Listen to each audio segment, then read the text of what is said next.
He was one of the world's most famous wrestlers until he hung up the spandex and went into politics. He became a mayor and then governor of Minnesota. Today, he spends half his year in Mexico and half here in Minnesota's Lake Country, but his views are anything but retiring. He says that the United States today is on the brink of fascism. He questions the official story of 9/11. And later in the show, he will tell us what Fidel Castro told him about the assassination of John F. Kennedy. He is, of course, Jesse Ventura, and he's my guest on this special edition of Inside USA.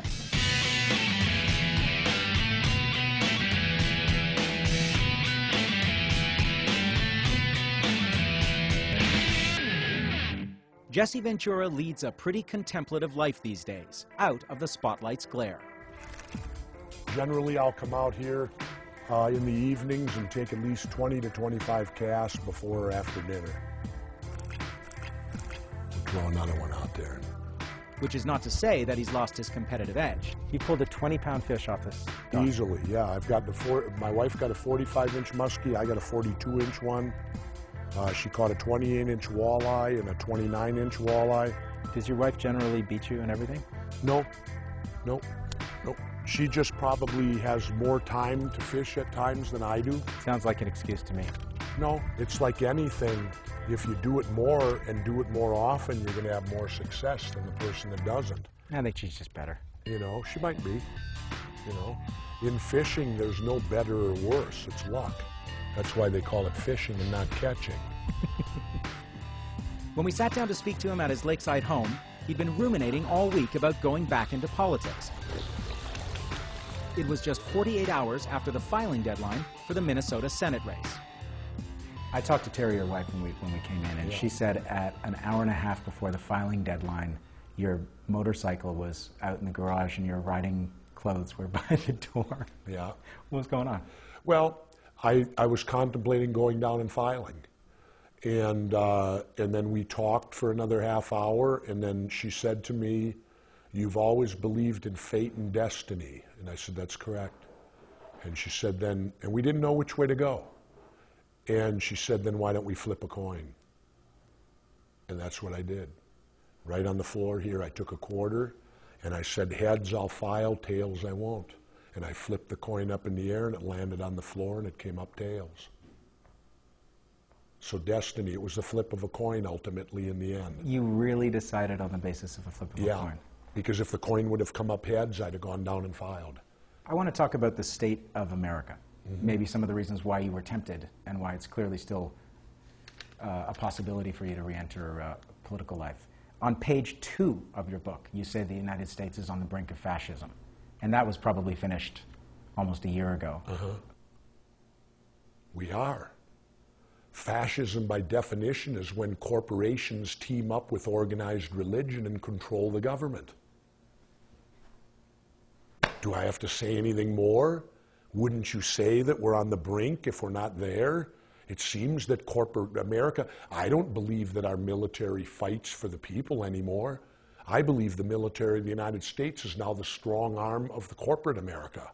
One of the distinguishing features of fascism is not the slow or fast erosion of civil liberties, but living in a police state that doesn't allow for civil liberties.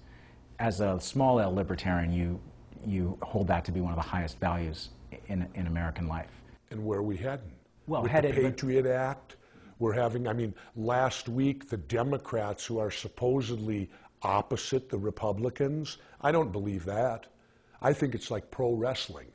I think that in front of the public, they make us think they're all angry at each other, but the reality is behind the scenes, they're all in rooms cutting deals and they're the best of buddies. And when you look at what the Democrats allowed to again happen a week ago, they destroyed the Fourth Amendment again. Illegal search and seizure. They gave Bush and resumed it. Excuse me, they're not in cahoots together. So how do you solve it in wrestling when both sides are on the same side? Well, the point of the matter is you're always on the same side in wrestling. You just portray it differently to the crowd, to the public, and that's what they do, I think. Your book is called Don't Start the Revolution Without Me. How do you take back a system that you feel is on the brink of fascism in America today? You have to get independents elected, and they have to go there, and we have to, in my opinion, we have to destroy these two political parties that are destroying our country. And I'm not alone in that thinking. If you go back to our founding fathers, John Adams, Thomas Jefferson, and George Washington, they all stated clearly that the downfall of the United States wouldn't come at the hands of an outside entity, that it would come from within. And they said it would come when political parties took over the government. I think they're there. And yet at the same time, the vast majority of Americans, 75 or 80%, say that the country's going in the wrong direction. 9 out of 10 Americans say that there needs to be fundamental change in the healthcare system. Americans don't like the way that this country is going. Yeah, so your lemmings seem to be turning. But they don't run that, but they don't vote that way, do they? Jefferson, one of his great quotes was, "Dissension is the greatest form of patriotism." I'm just trying to reconcile this with the fact that you are a proud former Navy SEAL. I'm patriotic. I love speak a lot about having served in the military. My brother's a Navy SEAL, my father's a World War II vet, and my mother was a World War II vet. I lived in a household with all 4 people served in the military at a time of war. So do you identify with the pacifists? Yes. I think war is the failure, the complete failure of politics. When politics fails, you have war. Well, clearly politics has failed because we have war. What if war was the purpose of the politics? Well, yeah, that may be it too. I don't know. I didn't make that decision, but I don't like it.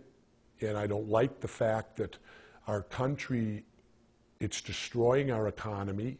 It backed me up the other day. The 2 major things that I've talked about in my politics has been the debt, which you don't hear either the Democrats or Republicans even come close to talking about. Why? Because they're both equal offenders, and it's indefensible. We're over $9 trillion in debt now.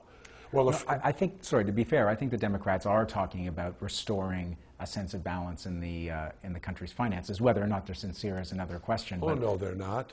Because number 2 on the list to restore our economy is get out of the war in Iraq. Well, if the Democrats are so for getting out of the war in Iraq, how come they haven't did it? They control both houses. You know what their response is? We can't override Bush's veto. Right, but the political... Wait. They don't need to. They control the money. Yes, the spending bills have been passed consistently by the Democrats. All they have to do is stop the money and you stop the war. But it's because they're on board. Remember when I told you about wrestling? And it shows me... Okay, but hang on. The political reality for the Democrats is whatever they say the reason is. They know they'll get beat up in the elections by the Republicans as unpatriotic pacifists who are weak on terrorism and are putting the country at risk. So in other words, they're making a political decision as opposed to what they really from their hearts believe? Be called politics, right? No, not in my world. In my world, you go with what you believe, whether it's popular or unpopular. You go with your values and where your heart is, and the hell with the next election. Anybody that voted for the war, in my opinion, should not hold public office because they were duped. And we don't have time to have leaders who can be duped. You also have a policy proposal in your book about people who decide to go to war having to pay a price in their own family. Well, you know, one thing right now about our economy, it's starting to suffer. And you know what the positive about that is, I see? Our country's finally starting to feel some pain from this war. All the money that we're losing, channeling into this country, that I don't understand what the benefit is for us in the end. I haven't profited. I haven't looked around and said, gee, since we've invaded Iraq, my life is somehow better. I would challenge any American to any United Statesian, because I don't use the term American if I can help it. Especially since you've been living in Mexico. Yes. Any United Statesian, I would challenge them to come forward and tell me how they've benefited from the invasion and the war in Iraq. Or perhaps they could ask an Iraqi. Yeah, how have they benefited? Anyone. How does anyone benefit from war? Well, certain people do that make money off it. There's always profiteers in war, like Halliburton. They're making a fortune. And who used to be the president of Halliburton? Let's make that a skill testing question. We've got to take a break, but I want to talk to you about JFK, Fidel Castro, and the CIA when we come back.